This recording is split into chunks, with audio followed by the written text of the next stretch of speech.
Hey y'all, this podcast contains potentially disturbing content.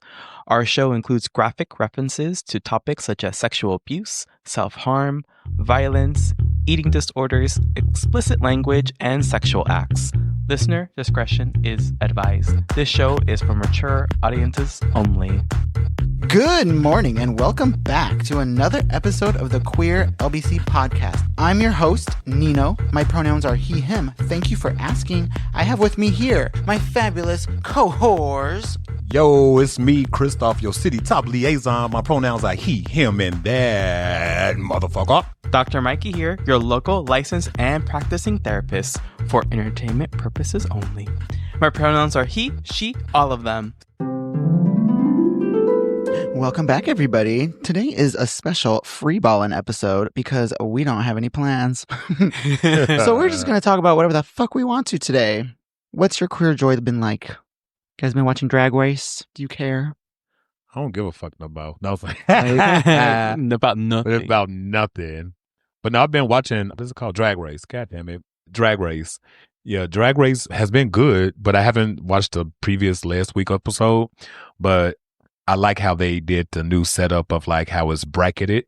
Mm-hmm. So they got like, 8 new queens every 3 weeks. Yeah. So that's a good kicker. And a lot of shadiness has been going on, but we shall see how it ends.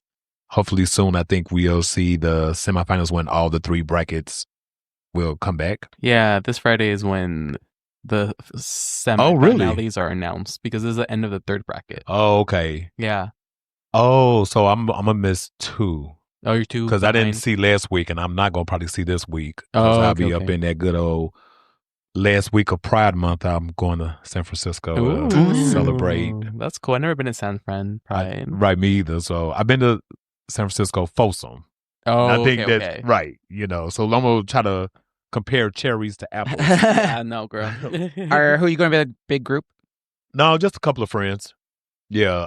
One of our old castmates, Guy, and then one of our friends that stay out there. So it's going to be quite interesting.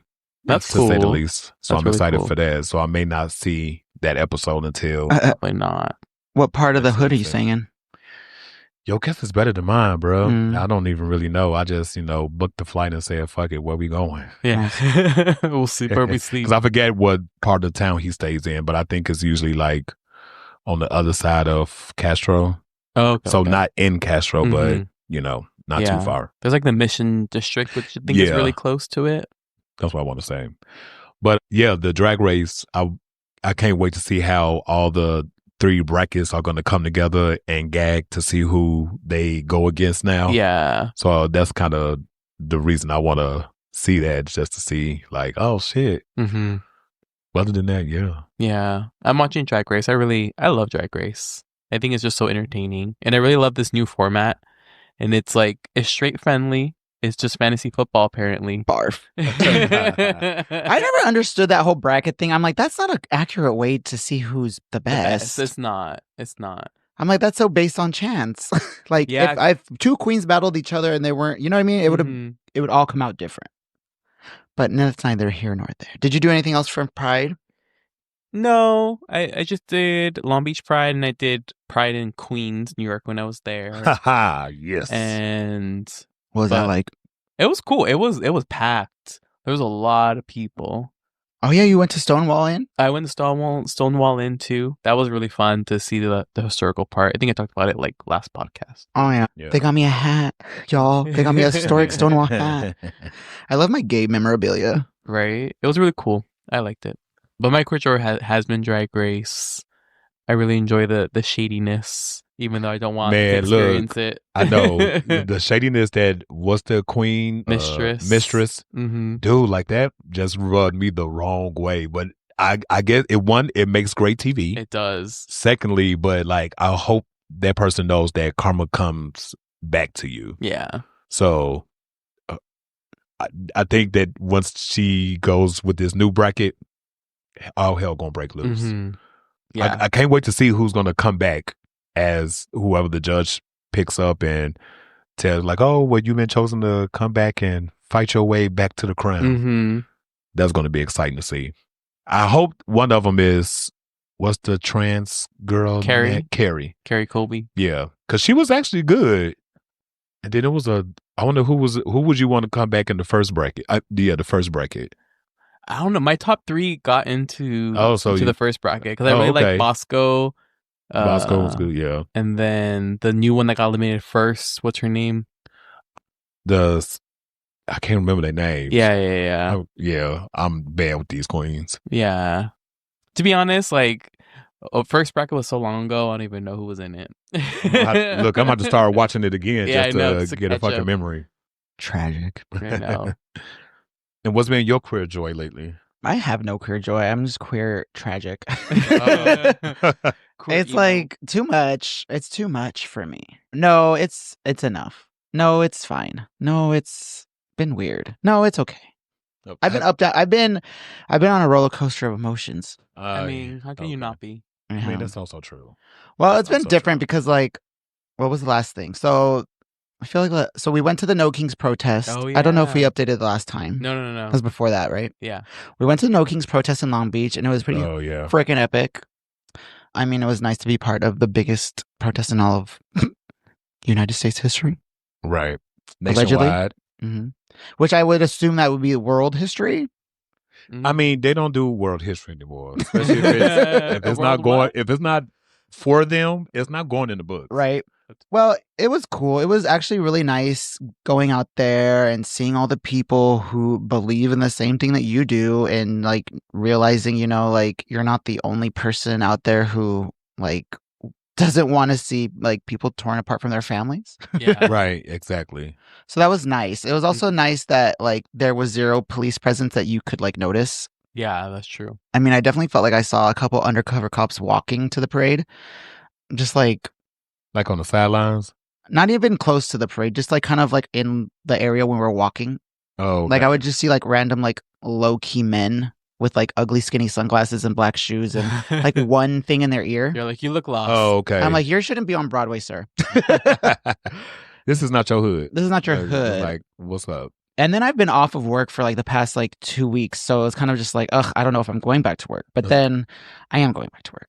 That's queer joy. That is joy. Yeah. I'm not really. Well, I guess it's not queer joy. Well, I guess it's financial joy. Yeah, financial joy. Which brings you to queer joy. Queer joy. Because if you ain't got There no you go. money, Buy my you queer it's like, things. right. Exactly. Mhm. It's true.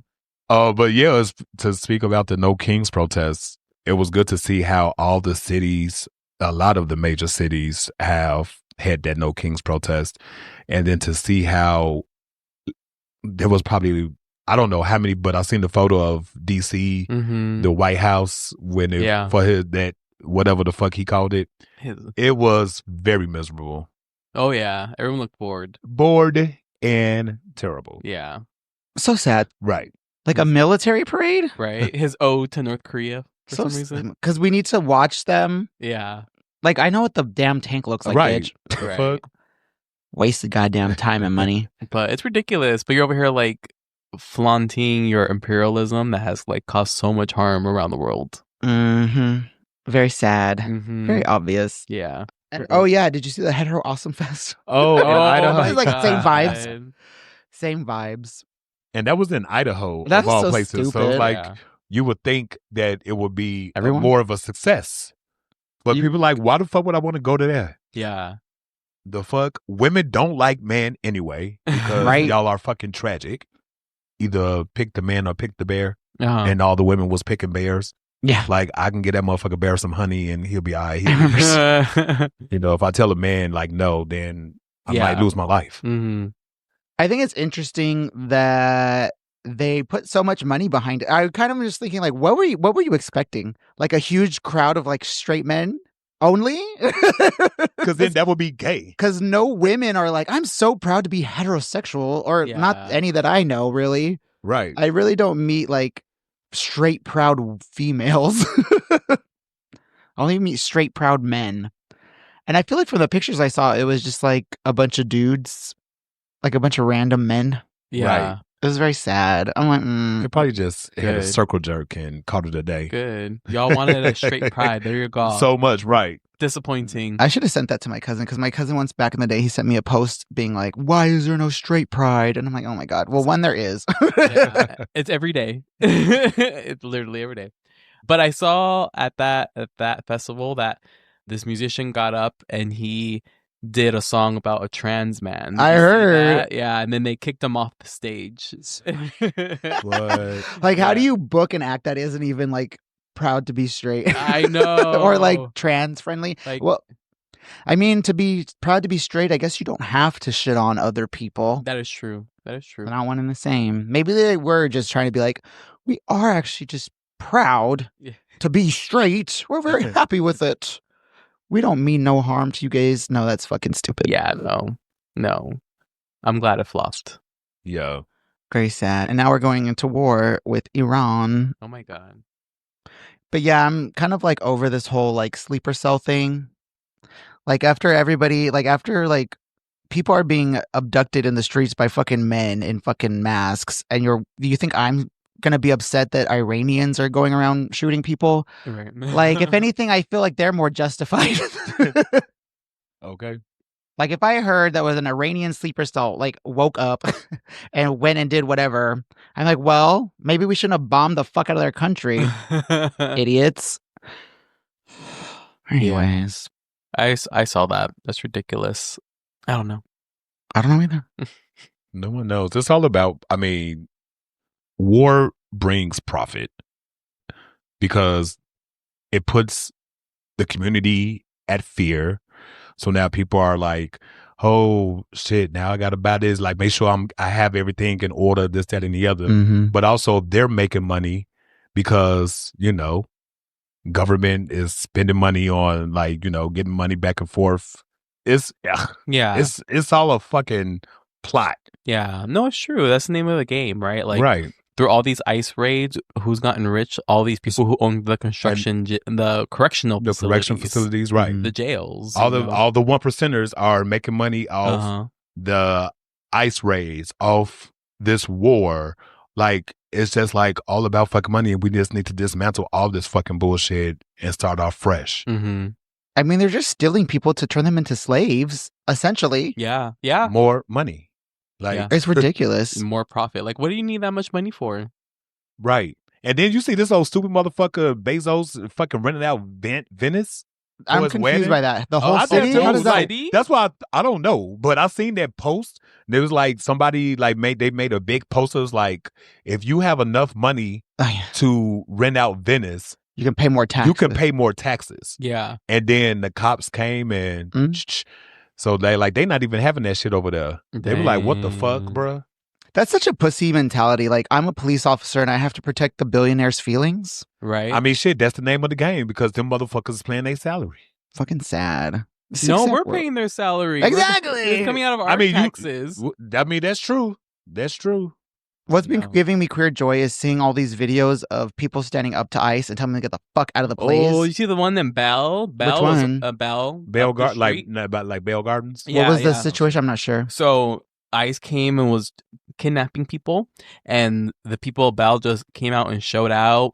They slashed their tires, they broke their windows. Nice. And they scrammed out of there. Good. And I don't know what this was, but I don't know if you guys seen it where the ICE agents was sleeping. Like, they went and at nighttime and just made noise all night until the motherfuckers left. Yeah, so that happened in Whittier. Well, it happened in a lot of places, but I saw it in Whittier. They did that here in Long Beach because they were staying over there, but Holiday Inn, yeah. Oh, it was like, damn. Yeah. Yeah, it was wild. I love that. And I also heard that California is making ICE officers that they can't wear their masks. They can't wear their masks anymore, yeah. Yeah. Well, they should also identify themselves. Right. They still not identify yourself like, bruh, who the fuck are you? Yeah. And I saw there's a huge list too where people are collecting data about the ICE agents. There's a website where you can go look up who are ICE agents now. Really? Good. Mm-hmm. But I do love, that is what gives me queer joy, is seeing the people come out and telling them fucking no and busting their shit up. Right. Yeah. I get happy when I see people being like, let me see your fucking ID and give me your badge number, then get the fuck out. And you know what's so crazy is they do flee. And it's like, well, you must know you're doing illegal shit very easily. And I almost think like, I'm not trying to say this to put anyone's life in danger, but I almost think that they don't even have bullets in half of those fucking guns that they're showing around. Yeah. Because they don't really be shooting anybody. They just be shoving it in your face. Yeah, just intimidation. Mm-hmm. Yeah, fear. Yeah. Because they're all a bunch of fake little bitches. Fuck, I hate them so much. Oh my God. I saw a post that was like, we should all just dress up as ICE agents and take the people and then just take them home. And I'm like, that's true. I mean, everybody else is fake in the damn costume. I mean, why not? Why not just go and wear a fucking fake costume like everybody else is and cause more ruckus? Go cause more chaos. Right. Like, this is mine, motherfucker. Right? Like, if you aren't identifying yourself, how the fuck? Why should I? Yeah, you're literally just like, how you gonna know? Right. Yeah. Literally. Show me your badge. No, show me your badge, motherfucker. I heard a story allegedly that an ICE agent arrested another ICE agent. What the fuck? Wow. All right. Well, this was a quick free ball. Yeah. free ball tea. We just steep the tea. We just steep that tea. Now we're on for a break. Love you guys. Hey, y'all. Christoph here, and we just wanted to say thank you for all the love and support, but don't forget to go ahead and give us a 5-star review, a like, a heart, a comment. You know, they all help the podcast a lot. From all of us here at the Queer LBC, we greatly appreciate you. Now back to the show. And we're back. So today we're deep diving into the justice system, or maybe the injustice system, depending on how you look at it. And joining us today in this discussion is a public defender who is in the courtroom trenches every day, fighting for people the system would rather forget. We're talking about deportation, racial profiling, drug abuse, homelessness, everything, and how public defenders are often the last line of defense for everyone. So I'll have you introduce yourself. Who are you? What are you? Why are you? Hey everyone, nice to meet you guys. My name is Chris Borzin. I'm a Los Angeles County public defender. I practice here in Long Beach. I'm a Long Beach local as well. Whoa. Yeah, Right. the LBC. I've been a public defender for about 3 years now, working in the criminal legal system here in Los Angeles County. Before becoming a public defender, I actually worked in the Los Angeles County child welfare system, representing parents who entered the child welfare system or who have had their kids removed through the child welfare system. So helping parents reunify with getting their kids back. So I did that for practiced that area of law for 4 years before becoming a public defender. Nice. Very nice. Yeah, it was very rewarding. I enjoyed it. So what exactly inspired you to get on the path that you are on now? Sure. So growing up, a little bit about myself, both of my parents are immigrants. My mom is an immigrant from Mexico. My dad was an immigrant from Iran. So just seeing them navigate the legal system, seeing them immigrate to the United States, really, growing up, I knew I wanted to be on a path where I could give back to other people. And being a public defender, I was kind of always drawn that direction to the court system. It fascinated me. And then wanting to help people, especially help people from underserved communities, people from marginalized communities, sometimes people that the system has often forgot about them. And I wanted to be a public defender, to be a voice for those people. And you get to be an advocate for them every day in court. You get to talk to them and be their voice. That is awesome. I mean, yeah, that is, I feel like probably the most direct way to help people, right? Yeah. Let's see. One other, I guess, really cool thing about the work is you get to, tell a story for your client. One big part of the job, one of the many aspects is jury trials. And you get to tell your client's side of the story that's often not heard until they decide to stand up for themselves and go to trial. So when people go to court and they're always like, you shouldn't defend yourself, is that because, why is that? Like, why do we need people to defend us? And why do we just not go up there and tell our own shit? Sure. That's a great question. it's probably best that people, when they go to court, have a lawyer there who has certain background, training, and experience, a lawyer there to represent their interest. And oftentimes I've been in court where I see someone who wants to represent themselves, or we call it go pro per. And sometimes a person can say things in court that maybe they're incriminating themselves or saying things that hurt their case. And they don't always realize that. And, they think they're speaking out in their best interest, and they are, they're fighting for themselves, but, they're not realizing that some of their statements are hurting them. Yeah. People be talking too much. Yeah. Right. Way too much. Less information is best. Right? Yes. Yes. Especially in a criminal court setting, because there's two sides to the table. There's the defense side, and then on the other side is the prosecutor. And anything your client says that is self-incriminating, especially in court, will be used at a later date. And it may not be for that case either, right? Or is it based off that case itself? Well, based on that case itself, or, depending on how complicating the case is, it could be used against them. Another charge. Yeah. So, generally speaking, it's best for a person to, have a lawyer there who's trained, that has the experience, that knows how to protect their interest representing the client. Okay. Well, that's good. I would definitely need that. I would definitely be that person who has the confidence to fight for myself and then just fuck myself up. And then I killed the guy.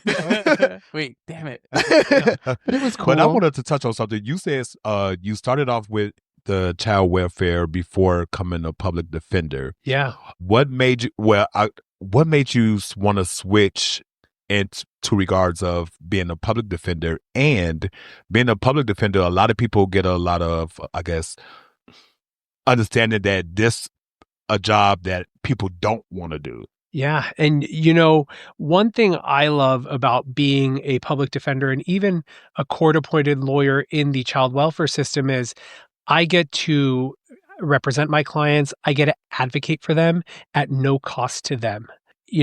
My clients can be, maybe indigent, homeless, maybe have never had anyone advocate for them, but I get to put up a defense for them. I get to investigate their case. I get to appoint experts to help, work up a defense, and it's at no cost to them. So, and I love that about the job, because I never have to say, because you maybe are, poor or can't afford this, you don't have a right to a great defense. Right. And a lot of people have that understanding is like, oh, since I don't have the money to get a good lawyer, that the the public defender is not going to put the work in. But in reality, you're going to put just as much work in and advocate on your behalf, because it's not about the money. Yeah, absolutely. It's absolutely not about the money. And if anything, I've seen on the contrary, being in court every day where someone has perhaps hired a private attorney, paid this person thousands of dollars. And I've had that private attorney come to court and be like, hey, do you think this is a good offer? Or, do you think I should resolve this? And I'm like, that's on you. Yeah. Like, the hell? No. This, or I've seen someone flee a client to a terrible offer where I'm like, wait, what's going on here? Right. Yeah. So, it's the contrary. And I can say, when you go to that courthouse and you see jury trial after jury trial happening, those are majority public defenders setting those cases for trial. They're the ones, saying put 12 in a box. Put 12 in a box, and prosecutor, you better prove it. If you're going to bring these charges, you better prove every charge beyond a reasonable doubt. And we're going to fight you tooth and nail the whole way. And it's all about being a great storyteller. Yes. And at the end, if you come down to the pin and needles of it all, you have to be a great storyteller. Yeah. And every client's, when you get a case, you read a police report, and the police report is very, I don't want to say one-sided, but it's one version of what happened. The police go out, they respond to a call, they talk to, a neighbor, they talk to an alleged victim, we call them a complaining witness, and, they write a report. But when you get to talk to your client and ask them, hey, any witnesses that maybe aren't in the report, you get some investigations going, okay. Hear from your client, like what happened? What are the dynamics?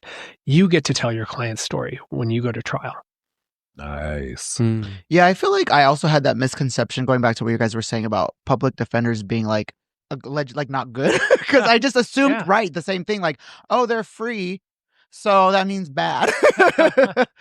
Yeah. And I mean, not free doesn't always mean excellent. That is true. That is true. Yeah. That is true. Mhm. Yeah. I was gonna say, are you allowed to discuss like other cases? I don't know. I'm just gonna ask you. Are you keeping up with any public cases? Do you like watch like that kind of stuff? You know, I've kept up with some public cases, probably not to the extent that I would like to, just because I work a lot. Right. I mean, shit. So yeah. if you were to ask me about like, hey, that Karen retrial, Mhm. I know typically what it's about, but I haven't followed like the I nitty don't even gritty. know what that Right. is. What about the Who Diddy hell is trial? Karen? Yeah.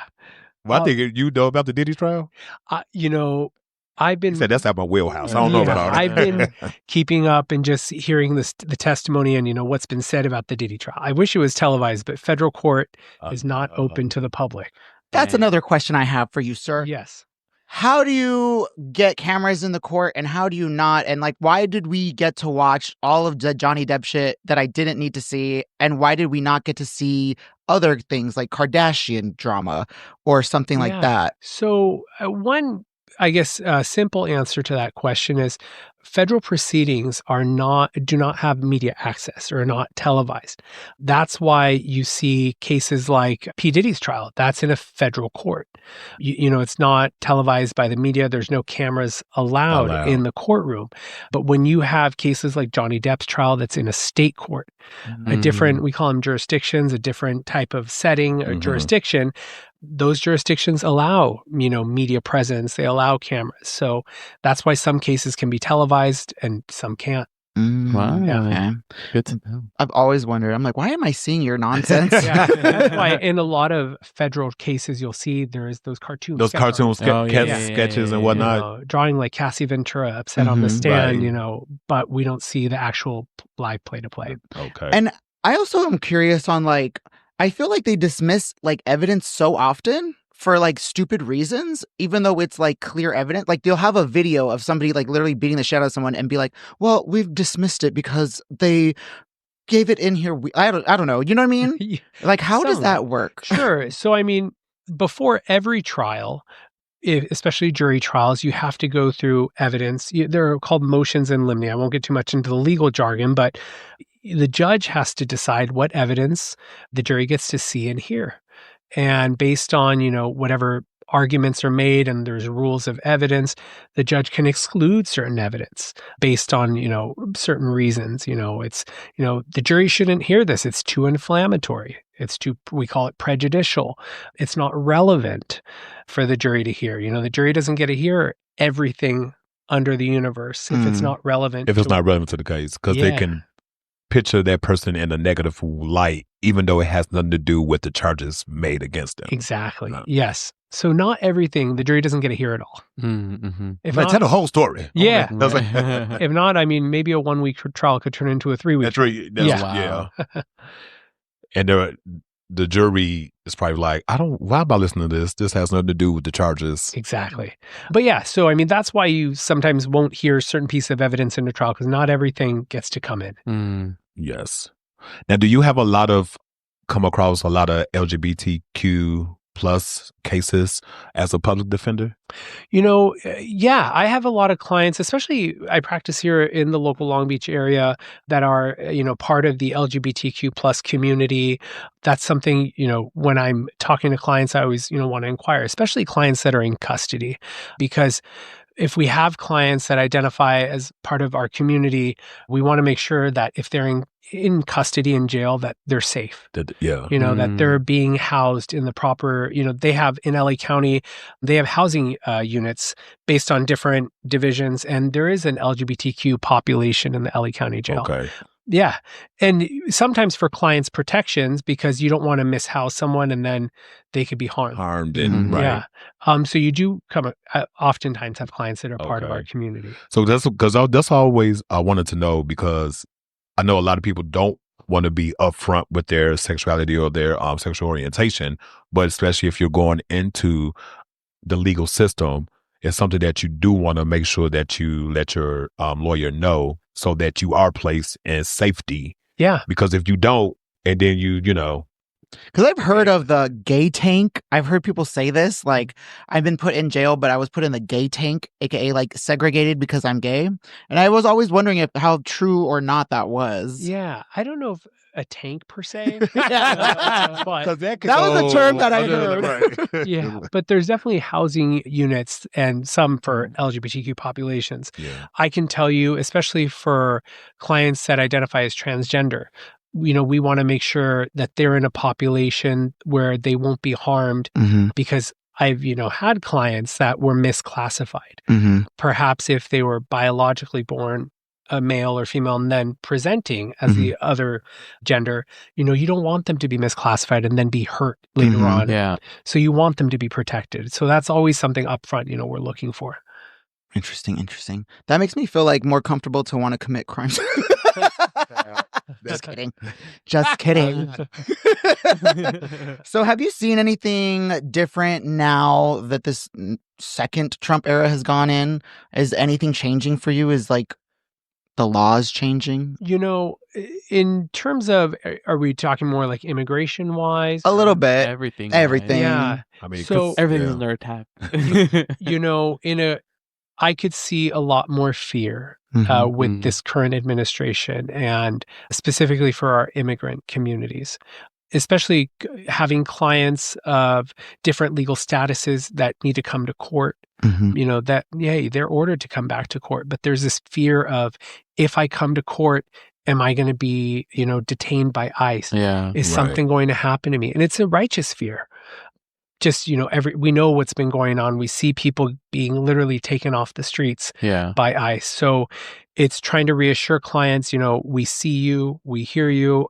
We try and advise our clients to the best of our ability. In fact, I'm going to pull out, we have these cards that we hand out to the red cards? The red cards. Oh. And I'll give you guys some of these. I have a few in my office too. Yeah. So, just to advise our clients, about the right to remain silent, immigration protections, just give them general advisements. But we also, unfortunately, can't guarantee them that, hey, if you come to court, ICE may or may not be there. I can't promise that.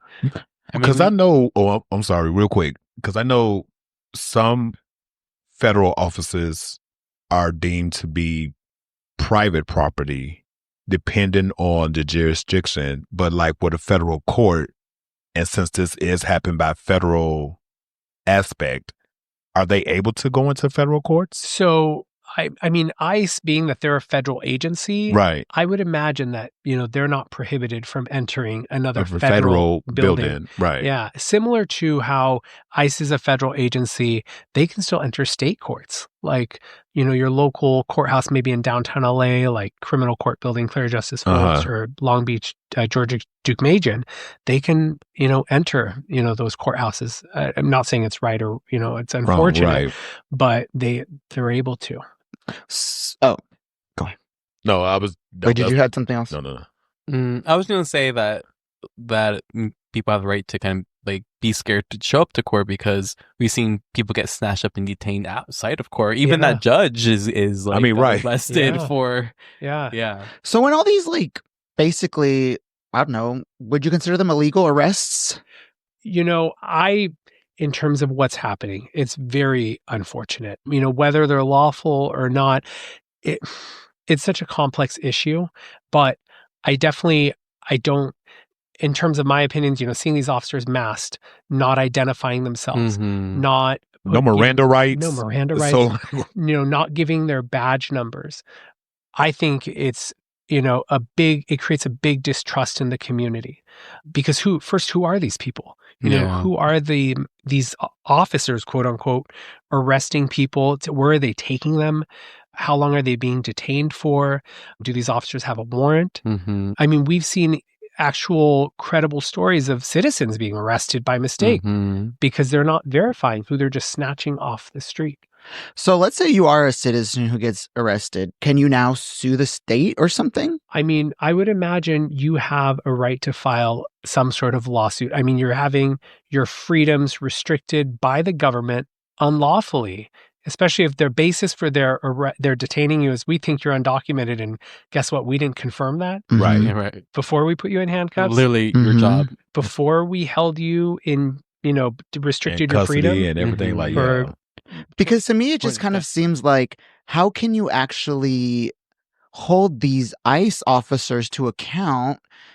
Like you said, they're not saying who they are. They're not like identifying themselves, because it's like they could literally be any person off of the street. Yeah. So where does it become stand your ground, and how would that work? Like, let's say I think this person is not an ICE agent. Let's say I legitimately think Yeah. this is a random stranger, and I choose to defend myself against them because they're trying to snatch me. Yeah. Like, is there no recourse? Like, You know, I feel like this is very like what we're seeing is very uncharted territory. And this is where it's yet to be seen. Mm. People have a right to defend themselves. Self-defense is always, righteous defense. But when it comes to these officers, if they're not identifying themselves as police, especially if they're not, let's say they're not wearing the vests or the badges and they're just snatching you, this is uncharted territory, what we're seeing. I think these, people are going to be filing civil claims against the government in the future, for monetary compensation for the harm they've experienced, the detention, the unlawful detention, and any physical harm that they've experienced from the government. I feel like, how do you prove that you have emotional distress? Well, that's probably a better question for a civil attorney, but I would imagine, hey, people, PTSD is real. We know PTSD is real. People that experience trauma that perhaps undergo, go to therapy afterwards, have to see a doctor. There's, ways people deal with certain stress and traumatic stress. So, I mean, documented, therapeutic sessions and, dealing with trauma from what people have endured. So as a person who knows the law, I already know how you feel, but tell the people, how do you feel about seeing all these things just go to the wayside? Like Miranda rights, forget it. Identification, forget it. Like, how does that feel to you? I mean, it's very upsetting to see. It's very upsetting because you see the distrust that people, I think there's going to be a ripple effect of why should people trust what the government is saying and what the government is doing. And, people want to, if the government wants people to trust them, the government needs to do better. Yeah. You got to make us trust you. I mean, and it's not like the government was leading a gold star standard for this. Yes. Right. It wasn't 5 stars. No. It was already, there was already issues. But I think there's going to be more distrust in what the government's saying.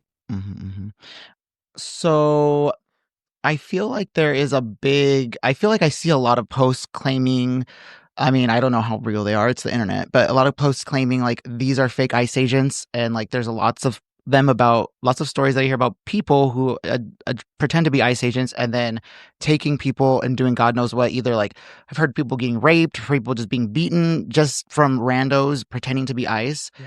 Like with that, like on the back burner, right? Like I feel like, yeah, how does stand your ground? How does that work?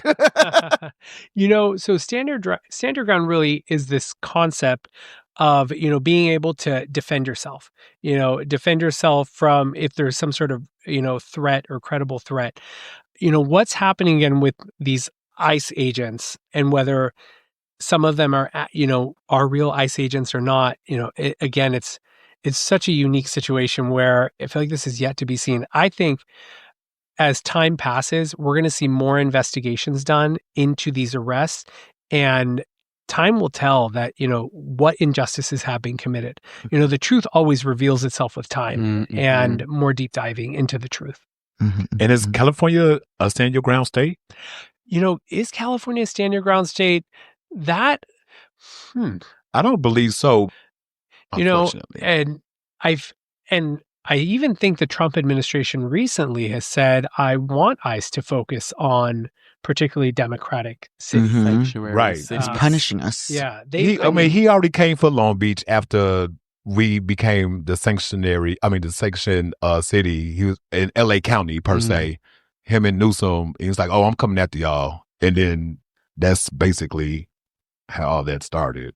I just saw an ICE truck the other day when I was walking in my own neighborhood, and I was walking the dog, and I saw a black truck with no license plate on the front with like the darkest fucking tint in the windows, and I just stared at them as I was walking in front of them. I was just like staring at them because I know who's in there, and I'm like, I don't even give a fuck if you're not an ICE agent. You deserve this fucking stare. Yeah.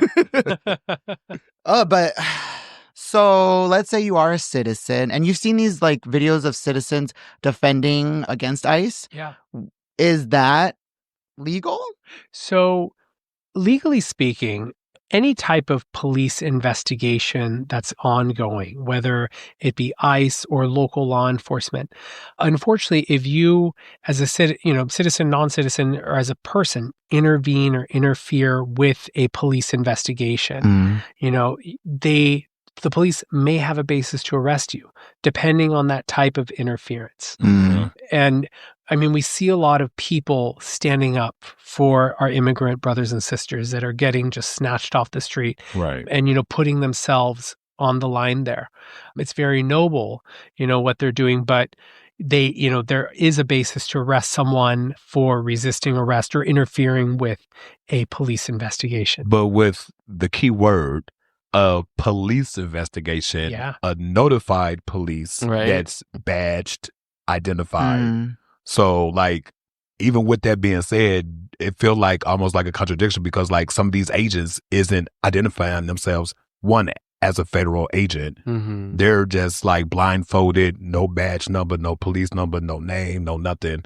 So, in that sense, I can still say, like, well, I don't know what you are without identifying yourself. So, how do I know that this investigation is real? You don't. Yeah. And this is, again, the bigger problem with ICE agents not Identifying themselves. themselves. Mhm. Not putting a badge number, a name, a face. Face. Stand on business. If you out here doing it, stand on Yeah. business. Or even a vest that doesn't say even police on it. It says like Amazon. Literally. You got to shift right after. I guess so. And they should be required to identify themselves. If you're going to be out here working with the public, Mhm. Right. taking people off the street, taking people's liberties and freedoms, you should show your face. You Yeah. should identify your badge number. Mhm. That's where I think accountability on, the government needs to be held accountable for what happens to people. If you think about it, officers, local law enforcement all wear body-worn camera. Mhm. And not to digress, but, a lot of what we do as public defenders is a lot of our investigations is looking at body-worn camera, reviewing if what officers are reporting is accurate or not based on the body-worn Body-worn. camera. But it goes back to accountability because body-worn camera not only protects the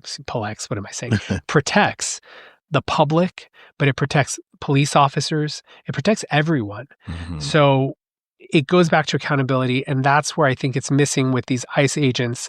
Just no accountability when you can't even tell. When you who can't they even are. tell who you are. Do you come across a lot of cases where you find the police officers turned off their camera? Not as often, believe it or not, because there's scrutiny for officers when, parts of an investigation are just not recorded. Mhm. When, parts of their body-worn camera just magically shut off. I think back in the days, it was probably more common to see, at least with my practice here in Long Beach, I find that officers, do keep their body-worn camera on a majority of the time. And, credit to them for doing that because, again, it protects them and it protects the public and it protects the investigation. I guess you could say that's the word I'm looking for, the actual candor to their investigation. Mhm. Would you say you see police brutality? In terms of brutality, I think, there's been cases where I've seen not as much brutality, but profiling. Oh, okay. Profiling by officers where, I've had cases where I'm like, wait, did you really stop this person because they were riding without a flashlight on their bike at night? Or I think I've ridden through Long Beach without a light on my bike at night, and I've never been stopped or, patted down or Right. frisked. So, you start questioning what is the real reason for this stop? We call it a pretextual stop. Mhm. Oh, okay. Is that considered illegal to profile? So pretextual stops are not. Okay. There has to be a legitimate basis for a stop. But oftentimes you'll find sometimes in these investigations, officers trying to justify, On why. the why.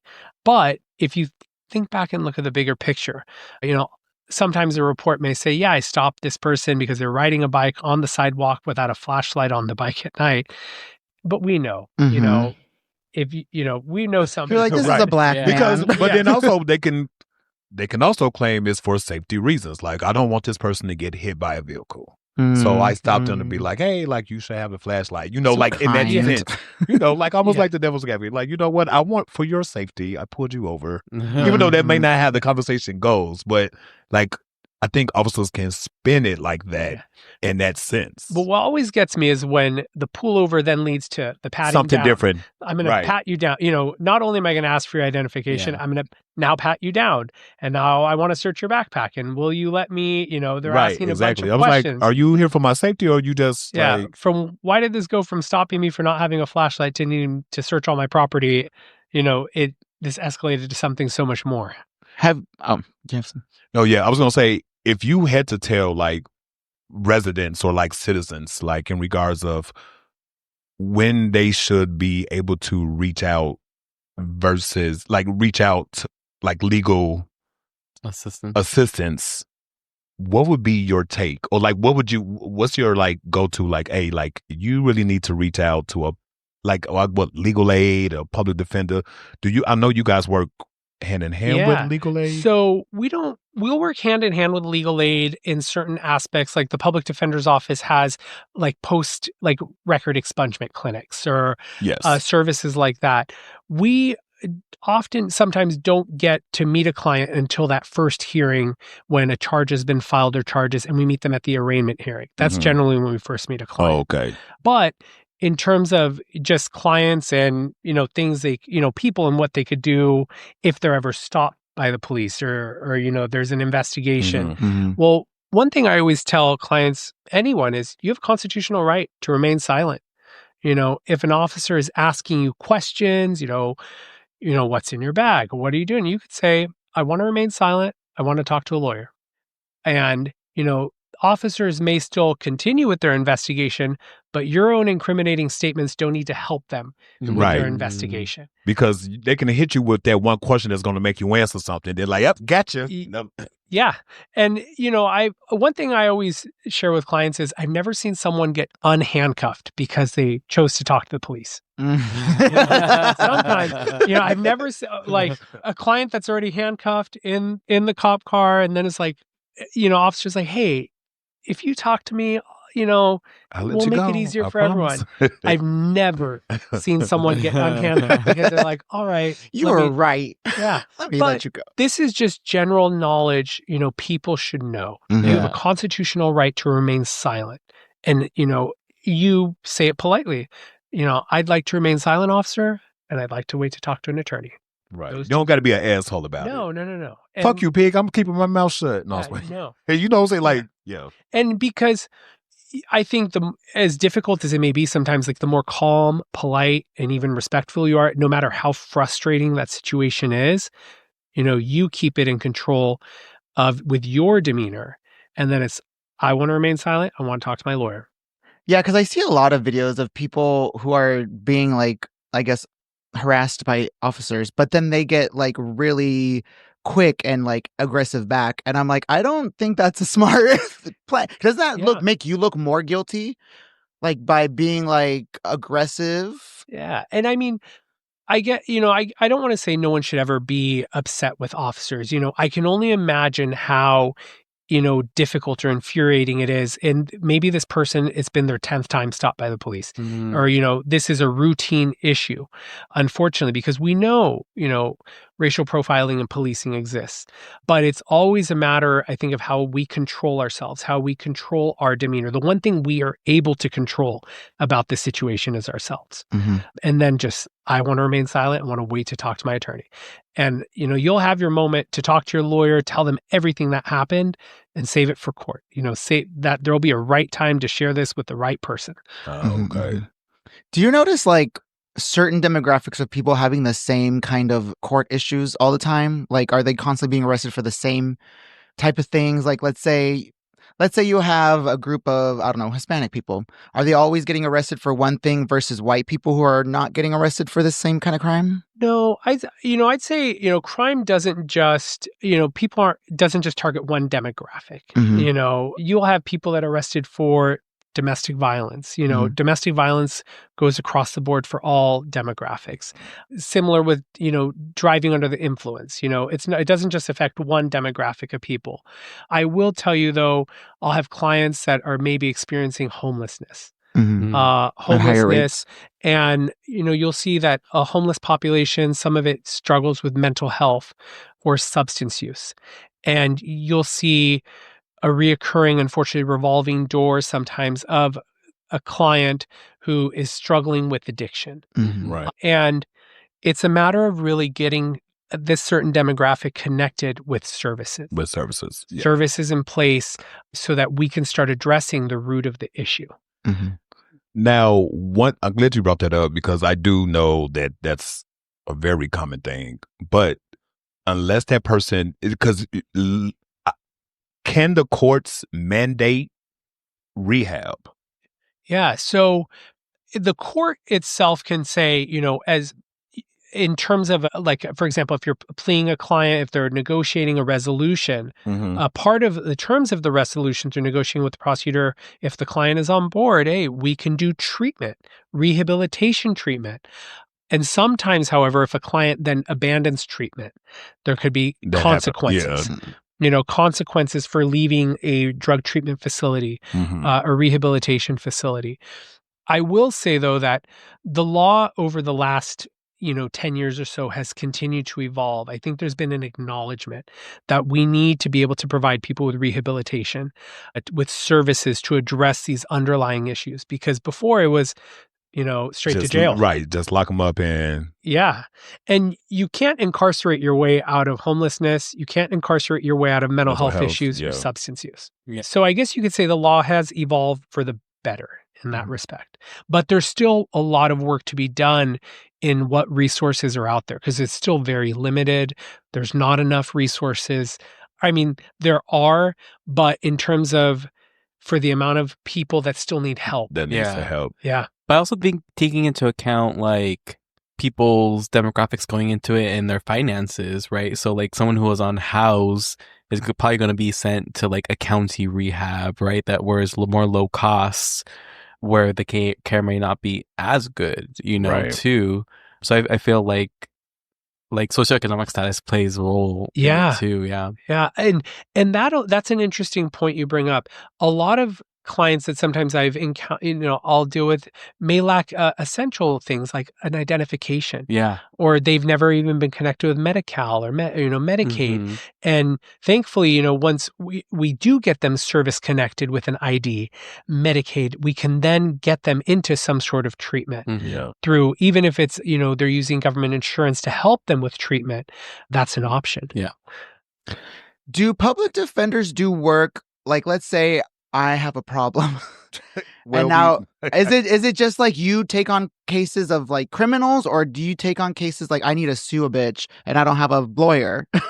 Well, so let me clarify. Public defender's office only deals primarily with criminal cases. Okay. Yeah. And so the way we are appointed to clients is if, for example, let's say you're given a citation. You need to come to court on this date. You're charged with an offense.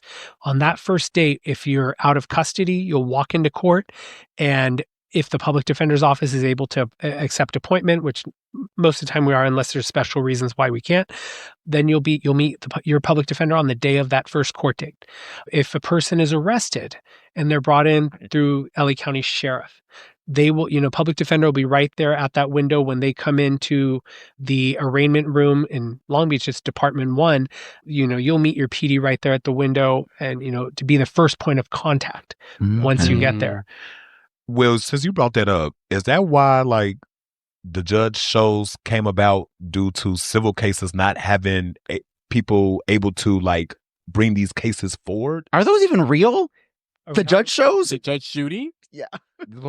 Don't talk about my girl now.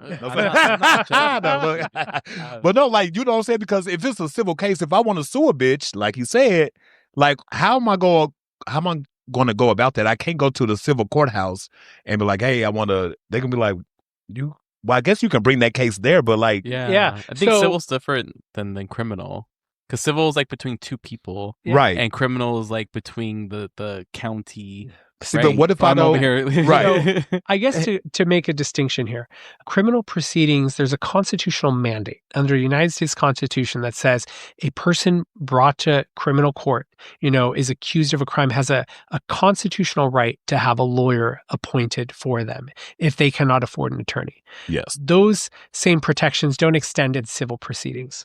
So there's no right to an attorney to be appointed for you in a civil proceeding. But, because there's no freedom at stake in those civil proceedings. Okay. The fundamental right to have a lawyer appointed during a criminal case has to do with because your freedom or your liberty is at stake when you're in a criminal proceeding. Not your cash. Okay. I always wanted to, I knew it sort of kind of, but I was like. You're like, I need protection. Yeah. Just being a legal nerd, it's the case law is Gideon v. Wainwright. Clarence Gideon actually went through a criminal trial without a lawyer. And he was found guilty at that trial, sentenced to prison. And he wrote the U.S. Supreme Court from his prison cell saying, I should have had an attorney appointed. And he wrote on his pencil and wrote a letter to the U.S. Supreme Court. And they took up his case. And, that's actually the precedented case that said, there's a constitutional mandate that people are entitled to an attorney in a criminal proceeding under the Sixth Amendment. Must have been good times back then. Right? Deliver a note to the Supreme Court. Right? Doing things for us. Oh, man. I don't know if the Supreme Court today would do the same thing. Right. That's also true. This is also true. What do you think of that Supreme Court? Oh, man. Well, that Supreme Court today, what can I say? What did they do today? Well, I think recently they came out with the ruling that Trump can continue to deport people to countries that are not their original their country of origin. Yeah. That is so ridiculous. I Wild. hear about that. Like, imagine being deported and I don't even speak that language. Right. Like, the fuck? So now I'm an immigrant and a whole nother motherfucker. Right. Like, okay, Yeah. make it make sense. And it really goes back, if you've been following what's happened in El Salvador and that prison in El Salvador, that fear of just being sent. And again, the key word is due process, being sent to this prison indefinitely without any due process, right. any due process. And are these people ever going to get released? Mm-hmm. Are they just going to be left there to die? I hope not. But what is happening? Yeah, that doesn't really make sense, huh? It's like, okay, you committed the crime of being an illegal immigrant, and now we're going to put you in jail, but what was the sentence? Forever? Like, yeah. I went back away. Wasn't that the punishment? But now I'm stuck in jail for question mark? and let's be clear, being an illegal immigrant or undocumented isn't a criminal proceeding. This isn't a criminal proceeding. This is a separate immigration proceeding. So to even say that these are just criminals, I think this administration has just put a blanket label on immigrants that they're criminals. And this fear mongering of immigrants, labeling them like with a broad paintbrush and saying they're all criminals. They're all criminals, is it? Yeah. And it's even taken it a step further by saying, well, we know they've committed crimes or, these are all people with records, but where's the evidence of that? Yeah. And that's what it's like. Where's the due process? Yeah. If you say they did committed a crime, where's the crime? Yeah. What happened? And why is this not public information? Like, where is the access to information? The administration just like, well, trust us. We're the government. Trust us. Girl. Yeah. Okay. We'll trust you. Yeah. I ain't never trusted you. No. That's what I said. Why trust now? Wild. Absolutely wild. As a public defender, as of right now, how do you see these next 4 years? These next 4 years are really going to be trying times. I see them being really trying times just for our nation as a whole. And I guess, and let me ask, to answer your question specifically, next 4 years in what capacity? And in your capacity as a legal public defender. Yeah. Because this is just the start of some of the cases that's going to come forth. And I can just only assume there's going to be more rhetoric coming forth. I think it's a matter of, it's a time for our nation to really reflect on what we want as a democracy. If we stand on the values of democracy and principles, really holding tight to, what our Constitution is, what our Constitution requires, and demand that of our government. Because if we don't, hold the government to our Constitution, then what are we? Right. But, I think these next 4 years are going to be really trying times for our nation. And I mean, we're in month 7. And it feel like month 24. Month 7? It's only month 7. Bro. Jesus. And he already has Trump 2028 hats ready. So since these people aren't getting their due process, are you guys actually seeing that many cases on this? So in terms of what we deal with on the local level, I specifically haven't dealt with any of the immigration matters, of clients being arrested and then, by ICE and taken to a separate immigration proceeding. But, we have had clients, we deal with, intersect with clients every day that may not have legal status. Mm-hmm. And there's always different circumstances with clients where maybe someone entered the country with legal status, maybe a work visa, some sort of traveler's visa, student visa, and then that visa is expired, which, then leaves them with no legal status. So whenever we encounter clients that may have unique immigration issues, as public defenders, we always have to advise clients, if, you're convicted of this charge, there could be immigration consequences, and so they need to be well informed about, an outcome, a resolution in their case, or if they're convicted at trial, what are the immigration consequences that could happen? So we're constantly advising our clients about, adverse consequences, what we call them. So immigrants did have rights or do have rights at some point in this country. Yeah. I mean, everyone gets due process. Everyone gets due process. Regardless of your status. Yeah. Now, sometimes, immigrant communities are definitely more vulnerable because they don't have, the same unfortunate benefits as like someone that's a citizen, that they don't have to worry about losing status or becoming undocumented because, if they plead to a charge or how a criminal conviction can affect them. Sometimes I'll have clients that if they're in custody, one of their main objectives is, I need to resolve this case to be out because I'm afraid that ICE could pick me up in custody on the mere fact that I'm undocumented. And that's a legitimate fear. And so even if a client says, I think there's a defense here, but I may have to sit in jail pending a trial, I'd rather resolve to, for the fear of ICE getting their hands on me.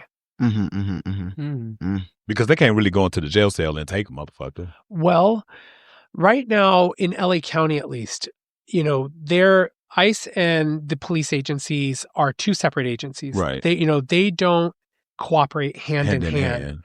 But it doesn't mean that can't change. That's also true. Yeah. It's hard to make guarantees to people. I can't guarantee that if you decide, if you're sitting in LA County jail, that ICE may not come.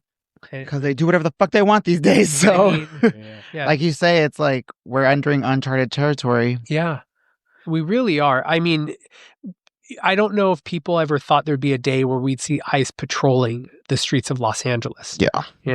Especially when you see people say, like, well, I thought LA was a sanctuary city, but that doesn't mean the federal government can't come in. Exactly. Just your cooperation with them. Yeah.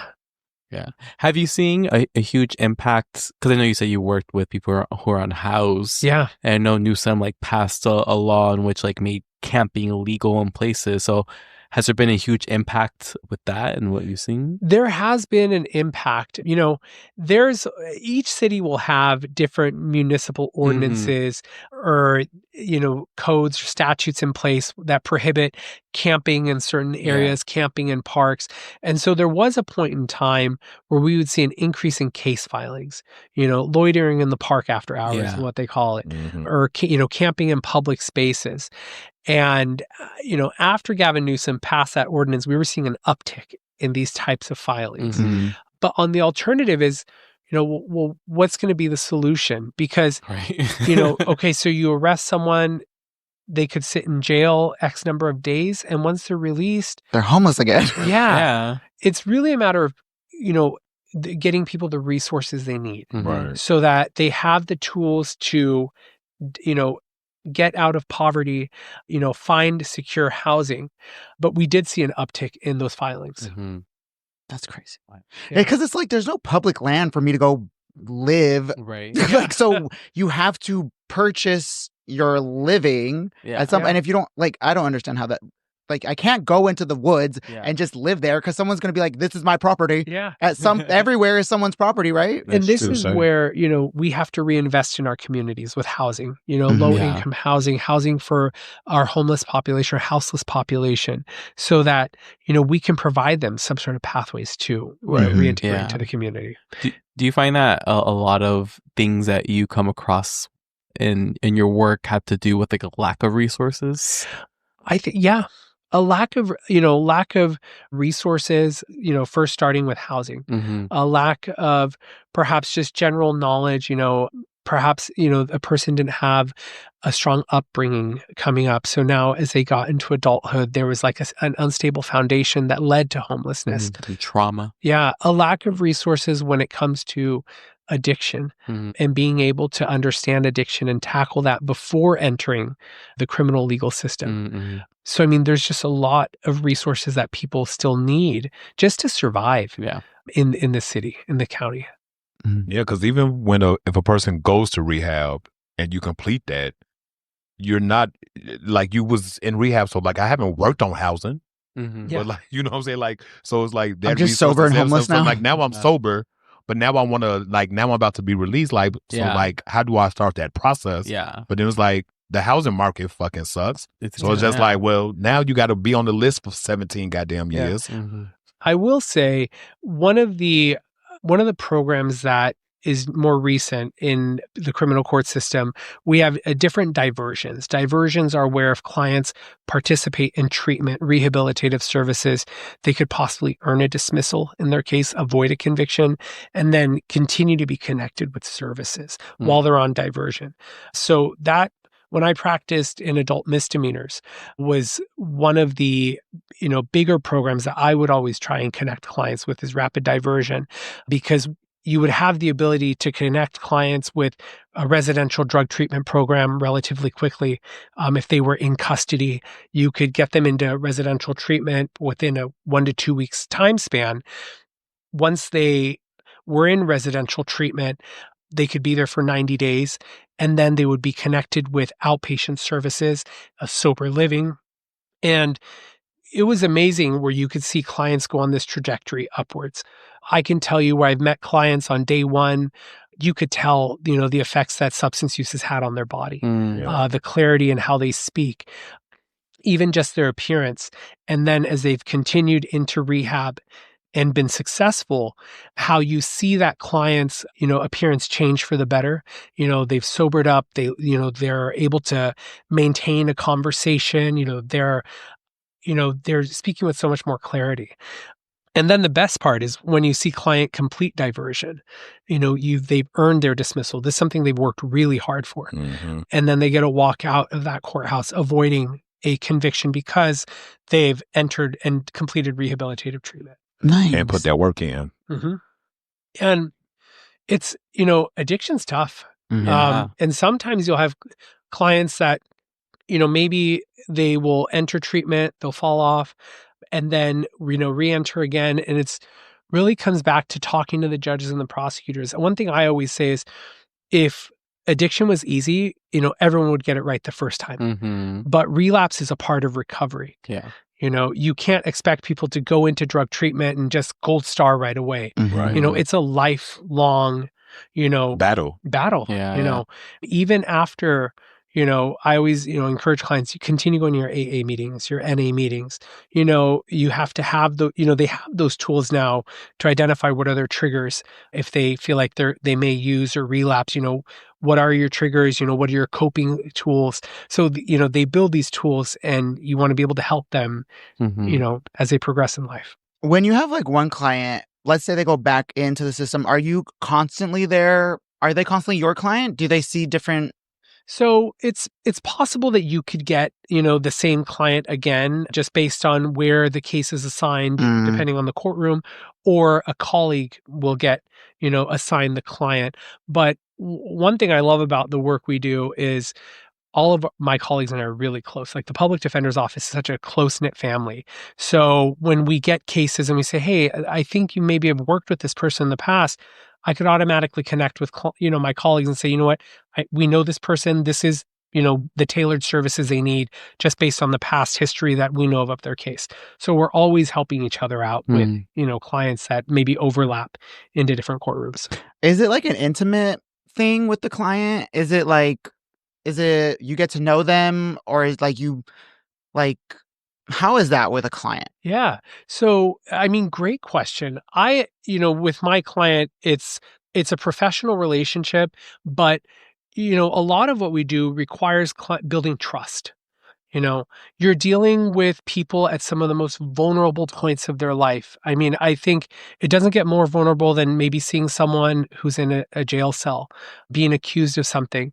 And so it's, getting this person who may not trust the system at all, rightfully so, getting them to trust you, letting them know, like, look, I'm here to fight for you. Whatever you tell me, I can't tell it to anyone. It's confidential, and I will be by your side the entire process, through this entire process. So it's building a relationship with that client, building trust. I know I've had some clients that I've worked with for more than a year. We know each other on a first name basis, and even sometimes if I got switched assignments, I have to tell the client, hey, I'm going to a new assignment, but my colleagues are great. And it was kind of like, don't leave me. I know, putting a pause on a relationship. And sometimes I'd feel so invested in my clients, I'll still go back and like, hey, how are they doing? But why would that happen? Why would they just take you off? Right. Why would they take people off of a case if, Yeah. Well, not everything in life nothing's permanent. Tell me about it. No. So I'll give you an example. Not like that. Yes. I recently was switched from adult misdemeanors. I was doing it for 3 years, and I recently got switched to Long Beach Youth Services, juvenile court. Okay. So I had to tell all my adult clients, hey, I'm actually going to a new assignment. I see. The person who's taking over is great, but it's not going to be me. And I love all my clients. So, it's hard to let them know that, we may not be seeing each other as much anymore. Okay. I feel that. I thought it was by case. No. But not like, no. So you switched the whole department. Yeah. Okay. And that's one of the beauties of the job is you get to move into different units, different departments, and, work with, and I'm working with the kids. Youth, yeah. The youth. Get them, start them off early in regards of getting them connected to a better life. Yeah. Yeah. Working with youth, I enjoy it because it's an opportunity to course correct. You see kids that come in at a very young age, maybe, hey, life is tough. Yeah. Depending on where they're raised, lack of resources, maybe having a tough time in school, but you have a good chance to work with them and hopefully deter them from entering adult court. Let's, get you on the good path before you turn 18. Because once you pick up a case as an adult, the consequences are so much higher, depending on what the allegation is. Yeah. I have a question. So let's say a client gives you some incriminating information. Is it just like, fuck, why did you say that? And I got to just pretend I never heard it? Or how does that go? Yeah. Well, so one of the biggest confidentialities is attorney-client privilege. It's a privilege is what we call it, the legal term. But we have to be able to have honest conversations with our clients about what they're accused of. And whatever they tell us is completely private. We can't tell it to anyone unless the client gives us their express permission to reveal that, that conversation, which, it's, that's something very sacred. So, we have to be able to have not just the good facts, but the bad facts too. Let's have an honest conversation about what happened, and whatever they tell their attorney is completely confidential. So here's a hypothetical. Let's say you're on a case, client's like, but I did murder them. And you're like, great. So it's like, yeah, so you just have to defend them still and pretend like that they're cool. Yeah. And, whatever the client reveals to their lawyer is confidential. Mm-hmm. And also, it's not for me to pass judgment on any of my clients for the circumstances of their case. What you as an attorney are there to make sure that your client is treated fairly by the system. They're given their due process, and that the government is being held to their burden. Because if the government is bringing these charges and making these allegations against you, they have to prove that charge beyond a reasonable doubt. And you're making sure that the government, regardless of what your client is saying they did, is proving that beyond a reasonable doubt. And so you're making sure the Constitution, the constitutional rights your clients have are being protected and upheld, because that's what our Constitution guarantees. Well, I always thought about that. I'm like, And look, regardless of, what client reveals, hey, your client wants a jury trial. Let's go to jury trial. Put 12 in a box. Yep. I love a good jury trial. Let's go. How does a jury happen versus a non-jury? So in adult court, all criminal cases in adult court are jury trials. You have in adult court, you can waive jury trial, which is a unique circumstance of you and the prosecutor say, you know what, we don't want a jury trial. We'll submit to a bench trial where the judge hears the facts. It's rare. I've never done that because I want a jury. Where you don't have a jury trial is juvenile cases. Juvenile cases are bench trials, so where the judge is the trier of fact. So the judge listens to the facts of the case and then determines what's true and what's not true. But in adult cases, it's primarily jury trial. Okay. And is Judge Judy real? To my knowledge, she's a real judge. Yes. But are all those cases with the cameras real? They solve it all in 30 minutes? How long does a case last? Like if you're going into court, are they all different? Is it just they're all different. Each of them have their unique set of issues. And I think it depends like what the end goal is. I've had cases that perhaps if they're less serious or it's not as convoluted, maybe last a couple months while we investigate and assess how we want to proceed. And I've had some cases last a year and a half. I think one of the longest cases I've had was 2 years working with the client. But, some of these cases, you will litigate issues, and you may win, you may lose, but the fight's not over. And I can tell, one case I had was almost 2 years, and I really enjoyed working with that client on that case. Yeah. Did you guys win? I guess winning is relative. I think it was a good outcome for the client after litigating many different issues with the court. Some were unsuccessful, but it was a matter of, hey, getting this client the best outcome that he deserves. And he did deserve it, in my opinion. Interesting. Very cool. You guys have anything else? Do you have anything that you would give some advice? Because I think we're closing up. I don't think I've asked all the questions, but do you have any advice? Or actually, no. Do you see California headed in a bad direction? In terms of like criminal justice? Yeah. Recently, there was legislation passed. We voted on the ballot where certain offenses, you see a lot of smash and grabs happening. Drug offenses now can, after a certain number of misdemeanor offenses, can then become felony offenses. So I think we've seen criminal justice is interesting. I think you see a pendulum go one direction and then it slowly swings its way back the opposite direction. One of my bigger concerns is seeing, drug offenses like simple possession can turn into felonious conduct, because once those cases are filed as felonies, you're looking at long-term incarceration for people that are still struggling with addiction, and I have colleagues that have practiced in the public defender's office way longer than I have. And I mean, they could tell me stories back in the day when even marijuana was illegal. And, and they have clients who are serving long-term prison sentence for possession because of marijuana cases. And they can't come out because it's legal now? Well, or you'd have to refight it or something? Yeah. I mean, there's resentencing laws. and resentencing statutes that have to be litigated. But just imagine, now marijuana is legal, but back in the days, you were still locking people up for marijuana possession. But, recently we've seen this pendulum kind of swing the opposite direction with higher punishments for drug possession and paraphernalia possession. And, it's, again, I've always been the philosophy, you can't incarcerate your way out of addiction. And, it's not just my opinion, but like studies and statistics show that. Yeah. It hasn't worked. Interesting. So would you say that, I don't know, just from your experience, would you say that the courts just want to put people in jail just to make more profits for their private prisons? No. I mean, I don't necessarily agree with that courts are there to put people in jail. You have, prosecuting agencies that file cases. And I think based on, generally what's happening in current events or like, public safety issues, these rise in, certain crime, you'll see an uptick in filings. You'll see more cases being filed. But it's really, as public defenders, we're there to, humanize our clients. What services can we provide these people to help them rather than just incarcerate? And we're there to defend the Constitution for our clients and making sure that they're treated they're treated like human beings, and they're treated fairly.